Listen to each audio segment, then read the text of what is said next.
Welcome sa Tagalog Horoscope, ang iyong gabay sa pang-araw-araw na buhay. Hatid namin ang pinakadetalyadong horoscope na magsisilbing gabay mo sa pera, trabaho, pag-ibig, kalusugan, at swerte.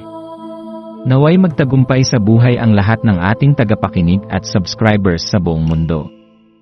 Maraming salamat sa pag-subscribe at tanggapin ang siksik, liglig, at umaapaw na biyayang hatid ng Tagalog Horoscope.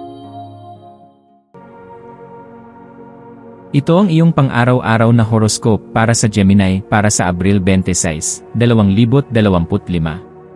Habang bumubukas ang araw ng Abril 26, mararamdaman mo ang kakaibang enerhiya na nakapalibot sa iyo, isang kakaibang halo ng paghanga at pag-ingat.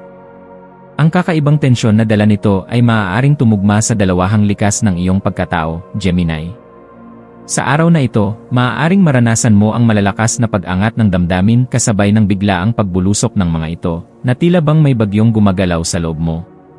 Huwag mong labanan ang agos ng damdaming ito, bagkus ay yakapin mo ito bilang isang natural na bahagi ng iyong pagkatao. Sa pagyakap sa kabalintunaan ng iyong emosyon, ang sabayang pagnanasa sa kalayaan at katatagan, mas makikilala mo ang iyong sarili.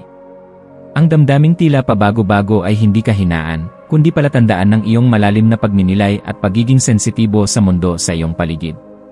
Ang bulong ng pakikipagsapalaran na gumigising sa iyong kaluluwa ay hindi dapat isantabi ngayon. May mga ideya kang matagal nang kinikimkim sa likod ng iyong isipan, mga ideyang tila mahirap unawain o hindi pa panahon. Ngunit ngayong araw ay tila may liwanag na nagmumula sa iyong kalooban na nagtutulak sa iyo upang pagbigyan ang iyong pagiging mausisa at malikhaing damdamin. Hayaan mong ang kuryosidad ang siyang umakay sa iyo patungo sa mga bagong posibilidad. Ang lakas ng araw na ito ay nagbibigay ng kakaibang sigla na maaaring mag-angat sa iyong mga plano at hakbang patungo sa mas mataas na antas ng tagumpay. Sa kabila ng lahat ng ito, huwag mong kalimutan na ang labis na tiwala sa swerte o padalos-dalos na desisyon ay maaaring magdala ng kapinsalaan, kaya't manatiling mahinahon at mapanuri sa bawat kilos. Sa ganitong paraan mo mas mapapalawak ang iyong pananaw at mas magagabayan ang iyong paglalakbay. Ang iyong kakayahan na pagsamahin ang lohika at pagiging mapusok ay magiging malaking sandata mo ngayon. Sa mga pagkakataong magbubukas sa iyong harapan, gamitin mo ang iyong talas ng isip upang timbangin ang bawat oportunidad.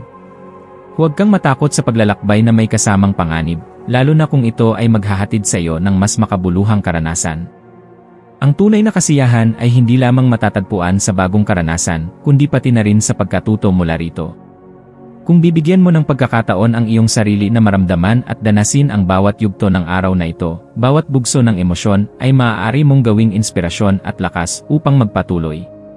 Habang tumatagal ang araw, mahalagang matutunan mong timbangin ang biglaang pagdedesisyon sa karunungan na nakuha mo mula sa iyong mga nakaraang karanasan. Ang balanse sa pagitan ng iyong likas na pagiging impulsive at ng hinog mong pagninilay ay magdadala sa iyo sa isang lugar ng kapayapaan. Sa ganitong balanse mo tunay na mararanasan ang mahiwagang biyaya ng pagiging isang Gemini. Sa pamamagitan ng pagtanggap sa iyong kabuuan, ang iyong enerhiya, pagiging mahilig sa ideya, at likas na paglalim sa pag-unawa sa mga tao, mas maglalakbay ka ng may tiwala at bukas na damdamin. Hayaan mong ang universo ang gumabay sa iyong hakbang, at yakapin mo ang pakikipagsapalaran ng may buong puso at malawak na isipan. Sa aspeto ng personal na relasyon, ito ang panahon upang subukan mong ipahayag ang iyong nararamdaman sa mga taong malapit sa iyo. Kung may mga salitang matagal mo nang kinikimkim, ngayon ang panahon upang bitawan ang mga ito ng may kababaang loob at katapatan. Ang iyong mga koneksyon ay higit pang lalalim kung ikaw ay magiging bukas at totoo. Kung ikaw ay nasa isang relasyon, bigyan mo ng pansin ang damdamin ng iyong kapareha at pakinggan ng buong puso ang kanilang mga saloobin. Sa mga single, maaaring may pagkakataong makilala mo ang isang taong makakapagpasigla sa iyong isip at damdamin, isang taong maaaring hindi mo inaasahan, ngunit magiging makabuluhan sa iyong kasalukuyang paglalakbay. Pagdating sa kalusugan, huwag mong baliwalain ang sinasabi ng iyong katawan. Kung ikaw ay nakakaramdam ng pagod, ito ay palatandaan na kailangan mo ng pahinga. Panatilihin ang balansing pagkain, sapat na tulog, at kahit simpleng ehersisyo upang mapanatiling maayos ang sirkulasyon ng iyong enerhiya. Ang simpleng paglalakad sa labas, malalim na paghinga, o ilang minutong tahimik na pagninilay ay maaaring magbigay sa iyo ng bagong lakas upang harapin ang hamon ng araw. Tandaan, ang kalusugan ang pundasyon ng lahat ng bagay. Kung ikaw ay nasa maayos na kondisyon, mas madali mong maisasakatuparan ang iyong mga layunin. Sa usaping pinansyal, ito rin ang panahon upang muling suriin ang iyong mga paggastos at plano para sa hinaharap. Bagaman may mga tukso na gumastos sa mga bagay na makakapagpasaya sa iyo sa ngayon, mahalagang pairalin ang disiplina. Maglaan ng oras upang tingnan kung paano mo magagamit ang iyong pera hindi lamang para sa pansamantalang kasiyahan, kundi para sa pamatagalang katatagan. Maging bukas din sa mga ideya kung paano ka makakalikha ng dagdag na kita, lalo na kung ito ay may kinalaman sa iyong mga talento at hilig. Maswerteng kulay mo ngayon ang kulay asul na langit, simbolo ng kalayaan, kaliwanagan, at komunikasyon. Ang pagsusuot ng ganitong kulay ay maaaring magbigay sa iyo ng dagdag na kumpiyansa at kaliwanagan ng pag-isip. Ang maswerteng numero mo naman ay 5 at 17, mga numerong nagpapahiwatig ng pagbabago at inspirasyon.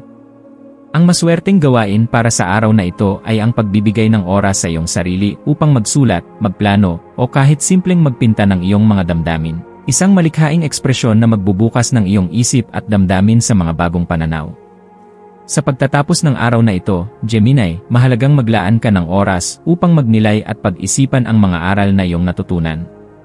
Isulat mo ang mga bagay na iyong naobserbahan, mga damdaming bumalot sa iyo, at mga hakbang na iyong ginawa. Sa ganitong paraan, mas mauunawaan mo kung paano ka umuusad sa iyong landas. Ang bawat araw ay isang pagkakataon upang mas makilala ang iyong sarili, at sa araw na ito, pinapaalalahanan kang yakapin ang kabuuan ng iyong pagkatao, ang iyong dualidad, katalinuhan, at bukas na puso. Sa wakas, huwag mong kalimutan na kahit gaano ka man kabalintuna o kasalimuot ang nararamdaman mo, ikaw ay nilikha upang mamukod sa iba. Hindi kailangang laging malinaw ang direksyon, basta't patuloy kang kumikilos mula sa sentro ng iyong katapatan at kabutihan. Yakapin mo ang misteryo, tanggapin ang hindi inaasahan, at magpatuloy ng may pananalig. Ang mundo ay may ibinubulong sa iyong puso, makinig ka rito. Sa bawat hakbang na may tiwala, mas lalapit ka sa kaganapan ng iyong pagkatao. Muli, ito ang araw ng pagkamalikhain, ng damdaming umaalon, at ng matalinong paglalakbay. Magtiwala sa sarili, magpakatotoo sa puso, at hayaang ang bawat damdamin ay maging gabay patungo sa mas malawak na unawa at mas masaganang bukas.